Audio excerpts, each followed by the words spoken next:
I'm on vacation in the Maldives right now, so I'll leave her funeral to you. On the day of my mother-in-law Emily's funeral, she had passed away suddenly. My husband Kevin was nowhere to be found. I tried contacting him multiple times, but I couldn't get through. His relatives attending the funeral whispered among themselves, wondering why Kevin, the one supposed to lead the ceremony, wasn't there. As time ticked on, I grew more anxious and kept trying to reach him. Finally, he picked up. "Where are you? It's already started." When I asked where he was, his response made no sense. He told me he was on a trip to the Maldives. I was completely floored by how irresponsible he was.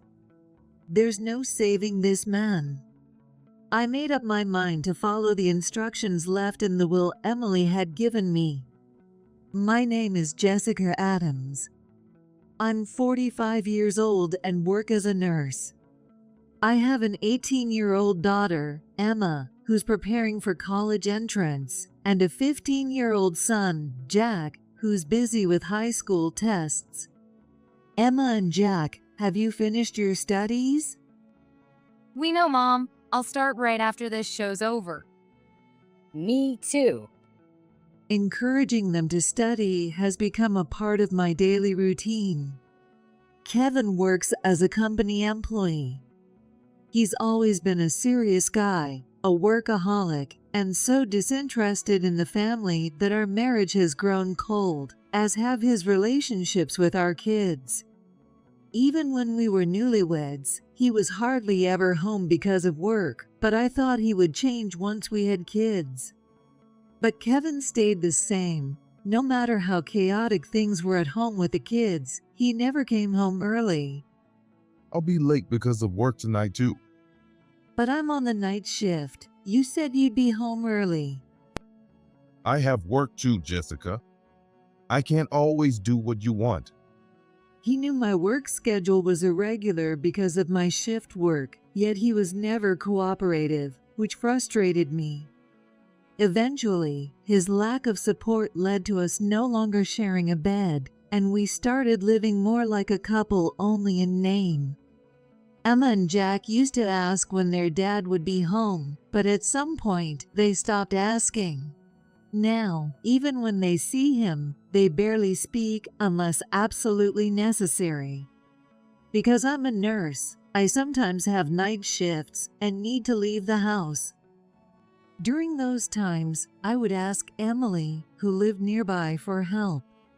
"Emily, I have a night shift tomorrow. Could you watch the kids for me?" Of course, Jessica. You can rely on me. I'm just around the corner. It was nice to have such an easygoing relationship with Emily, who lived close by. When the kids were little, I would secretly ask Emily and her husband to come over after Kevin left for work, and they would help me take care of the kids. "Emily, how are you these days?" Oh, Jessica, you've come to see me again. Thank you so much for always coming. Can we chat today too? Since we lived so close, I'd regularly visit her between work and household chores to keep her from feeling lonely. Emily was such a kind person, but Kevin had been treating her coldly for the past 5 years. That was because 5 years ago, when Kevin's dad passed away, he learned that Emily wasn't his biological mom, but his dad's second wife. Actually, I wanted to tell you this after your dad passed away. What is it, Mom? You sound so serious. The truth is, Kevin, your real mom is someone else. What do you mean? I wasn't your birth mom. Your real mom was someone named Sarah Foster. What are you talking about? Explain. Your dad originally dated Sarah Foster, married her, and had you. But after giving birth, she fell ill and passed away. So why did Dad marry you? Your dad found it too hard to raise you while also working. Maybe it would be different now, but back then, that was really tough. So, as his coworker and someone who was already helping out a lot, I stepped in to take care of you. I don't remember any of that. You were only about 3 months old. You always saw me as your mom, and over time, I grew feelings for your dad, and we got married. I always had a bit of a crush on him anyway. So you stole my dad from my real mom? No, it wasn't like that. I just happened to be there. Your dad isn't to blame for this. I was the one who. I don't want to hear your excuses. Just stop. Kevin was shocked to discover that the mom he had believed in all his life wasn't his biological mom. Perhaps it was the way Emily delivered the news, but Kevin took it as if she had stolen his dad from his biological mom, and he became furious. That was the moment Kevin began speaking badly about Emily. Kevin's dad had remarried Emily before Kevin was old enough to remember, and Kevin had held an idealized image of his biological mom. It seemed that Kevin had always found Emily's strictness hard to bear, and from that point on, he became more critical of her. So, all this time, I was raised harshly by someone who wasn't even my real mom? Maybe Emily's strictness was her way of showing love. I knew something was off. She was always so hard on me. She probably hated me the whole time. No way. She was just being strict because she cared about you. No matter how much I tried to reason with him, Kevin remained deeply resentful of how strictly he'd been raised and refused to listen. I remember when we first started dating and began discussing marriage, he was already uneasy about introducing me to Emily. But after meeting her, I didn't feel the same way. She seemed like a truly good person to me. Looking back, Kevin may have had an aversion to Emily from even before we got married. One day, after coming home with our daughter Emma from her tutoring session, Kevin's behavior suddenly changed. I'll take Emma to her tutoring sessions from now on. Really? You'll do that? Thanks. Kevin, who had always been interested in the kids, started going out more often and eagerly volunteered to take Emma to her classes. Hey, Emma? Yeah? Your dad said he'll take you to your lessons now. Is everything okay with that? Well, it's weird since he never cared before, but he's doing a good job so far. Even though I was suspicious, Emma didn't seem to mind, so I decided to let Kevin handle it. Life was hectic with both kids. Emma, Jack, don't push yourselves too hard with studying, okay? We only have a little time left, so I'm going to work hard till the test. Me too. Just one more week. I kept making late-night snacks for them as they studied late into the night. Finally, they both finished their tests. Mom, I got my acceptance letter from the college. I got a good score. Congratulations to both of you. Let's go tell Grandma the good news. Yeah, let's go. Let's do it. So we all headed to Emily's place to tell her the good news. Grandma, we're here. We called out, but there was no response from Emily. When we went into the living room, we found her collapsed on the floor. Emily, are you okay? There was no reaction to my voice, and even when I tapped her on the shoulder, she didn't respond. As a nurse, I had a terrible feeling, but I quickly gave instructions to my kids. Emma, call 911 now. Jack, get Grandma's insurance card and purse from the drawer. While giving orders, I checked Emily's pulse, but it was very weak. I felt an overwhelming sense of urgency, and while performing CPR, I waited for the ambulance. Even though I thought we called the ambulance as fast as possible, Emily didn't make it. She had died from acute heart failure. Her sudden passing left me in shock. Emma and Jack stood beside me, paying their respects to Emily. But Kevin still hadn't shown up, and I thought maybe he still couldn't forgive her. Just as we were about to move Emily's body to the funeral home, Kevin finally arrived. "I've been calling you nonstop. Why are you so late?" It doesn't matter. I made it for the transfer, didn't I? No big deal. That's not the point. Emily passed away. I was irritated by how little Kevin seemed to care, but I switched my focus back to Emily and her funeral. While preparing for the funeral, I was organizing Emily's belongings and came across her will. A will addressed to me? What could she have wanted to say? I followed the proper procedure and read the will in advance. I was surprised by its contents, but decided to focus on the funeral for now. I'll discuss this with Kevin later, I thought as I got back to the preparations for Emily's service. Even though Kevin hadn't helped with any of the preparations, I assumed he'd at least show up on the day of the funeral. But on the day itself, Kevin was nowhere to be seen, and no matter how many times I called, I couldn't reach him. I kept trying, and finally, he picked up. "Where are you? The service has already started." I'm on vacation in the Maldives. You handle the funeral, Jessica. Kevin's words were unbelievably irresponsible. "What? Are you serious? You haven't helped at all, and now you're not even showing up?" She wasn't my real mom, so it's fine if I don't go. "If that's your excuse, then I have no relation to her either. She raised you with so much care." I don't care. I was so disgusted by Kevin's lack of responsibility that I decided he was beyond saving. That's when I resolved to follow Emily's will exactly as she had outlined. The funeral went smoothly despite everything. As we were leaving, relatives started asking me about Kevin's whereabouts.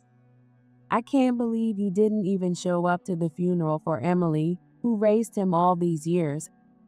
He's so ungrateful. Emily practically married his dad just to support him, and she was the one who did most of the raising. Many were critical of Kevin for not attending the funeral, let alone acting as the host, as was expected. I'm so sorry, but please, let's not dwell on that today.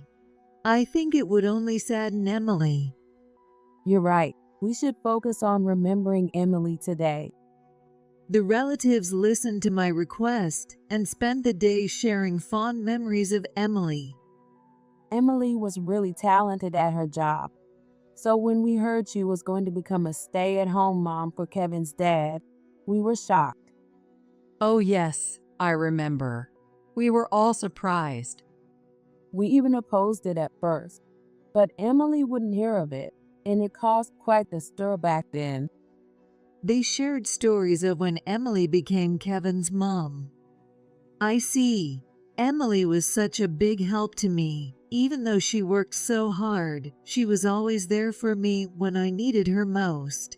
I'm incredibly grateful to her. As we reminisced about Emily, I felt that we had honored her well that day.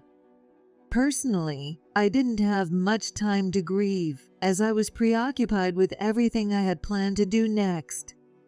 A few days later, Kevin returned from the Maldives and called me. What the hell is going on? I can't live in my own houses. I sold the house because I decided to divorce you. What? Kevin was speechless, completely caught off guard. What do you mean? Why are both my house and the family home gone? In fact, the house that my children and I now live in together was given to me by my parents when I got married. But up until now, we had been living elsewhere because Kevin didn't want to move into the house. My parents gave us a house when we got married. Why don't we move there? Before we got married, Kevin and I had been living together to avoid clashing schedules because of my job as a nurse. I'm not moving into a house with my in-laws. It'd look like I can't provide for myself. Kevin had always refused to move into the house because he felt it would make him look incompetent to anyone who visited. So I divorced and sold the house I was living in with Kevin. But since the house was in my name, I sold it and moved. On top of that, Emily had arranged for her family home to be sold after her death, a decision she had entrusted to her lawyer. Apparently, Emily had been preparing for the possibility that Kevin might try to rely on her home, and had instructed her lawyer to handle the sale in case anything happened to her. So, by the time Kevin returned, both his family home and our house were gone. Stunned by the situation, Kevin couldn't accept it, and I told him about our divorce. That's why I sold the house. I want a divorce. I don't understand any of this. The house we were living in was in my name, so I sold it and moved into the house my parents gave me. Emily had also arranged for her family home to be sold after she passed away. What? How could you do that without telling me?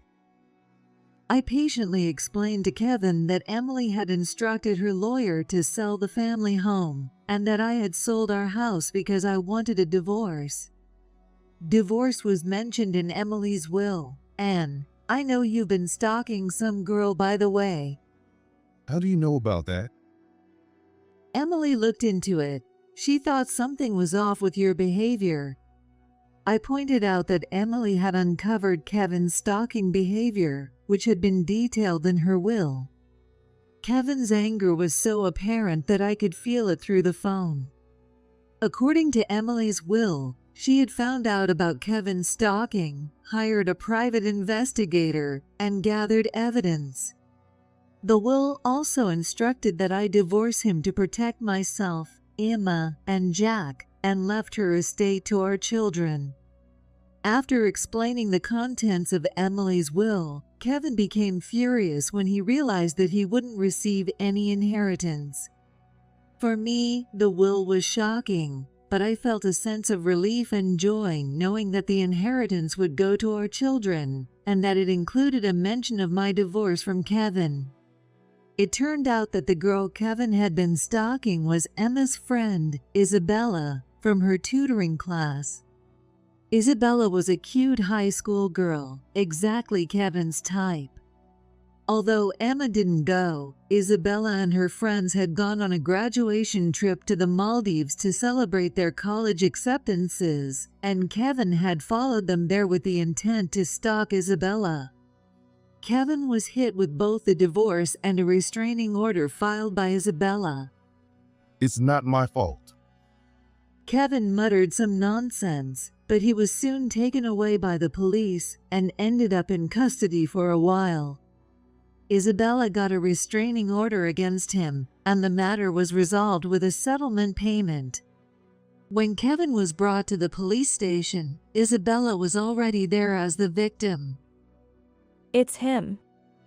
He's been following me around. I didn't know how to say it because he's my friend's dad. Isabella, I can't believe this. Kevin seemed devastated that Isabella had identified him as the stalker. I never said you could call me by my first name. It's creepy. Stop it. Kevin, you've been warned. Don't contact Isabella again. You managed to settle this time, but who knows what will happen next time. The officer's words made Kevin visibly flinch. And so, the issue of Kevin stalking Isabella was finally put to rest. I reported the entire situation to Kevin's company. Good morning. This is Jessica Adams, Kevin Adams' wife. May I speak with the HR manager, please? May I ask what this is regarding? I have something to report about Kevin Adams that I believe the company should be aware of. One moment, please. The receptionist, clearly puzzled by my request, reluctantly put me through to the HR manager. This is Ken, the HR manager. How can I help you? Ken seemed curious, and I could tell he was wondering why an employee's wife was calling.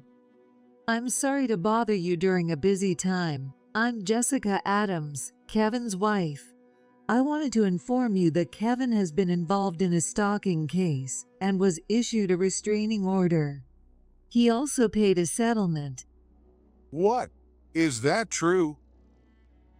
Ken was shocked, and his voice trembled with disbelief.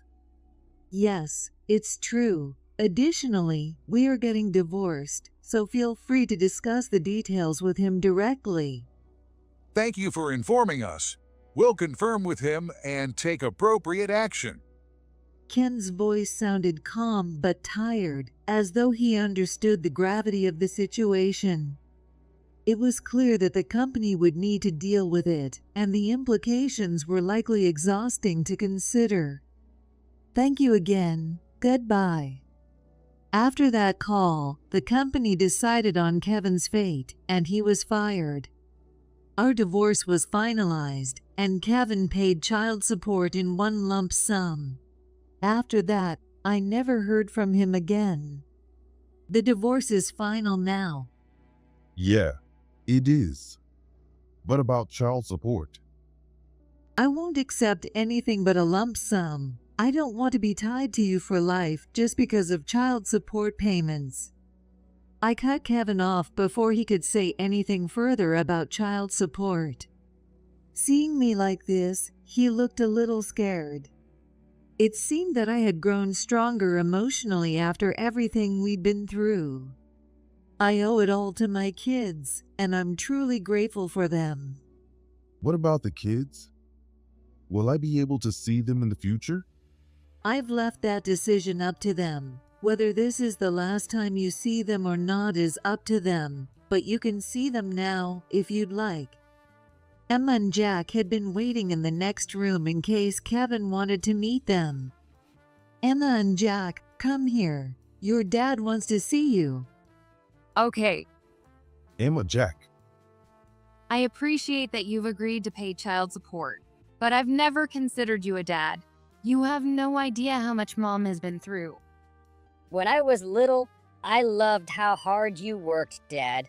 But over time, I realized that wasn't the case. So, when you ask me what I think of you now, I really don't know. Yeah, I get it. I've been a terrible dad. I don't know if I want to see you again or not. I need time to think about it. Me too. I need some time. I'm sorry. I've caused you so much pain. And Jessica, I'm truly sorry for everything. On the day our divorce was finalized, Kevin, who had never apologized before, was moved by our kids' honest words and even apologized to me. 7 years have passed since then, and today I'm attending my daughter's wedding. Congratulations. I hope you have a lifetime of happiness ahead. Mom, thank you for everything. After I started college, I've been on my own. But even before that, you raised me and Jack almost entirely by yourself. And you still worked so hard as a nurse. You raised us so well. That's not true. It's because of you and Jack that I was able to keep going, even when it was tough. My daughter had found a wonderful partner, and her smile radiated happiness. Kevin hadn't been invited to the wedding per Emma's request, so I was the one walking her down the aisle. As I walked with her down the aisle, I reflected on all the hard times, but also silently wished that my children's futures would be filled with nothing but happiness.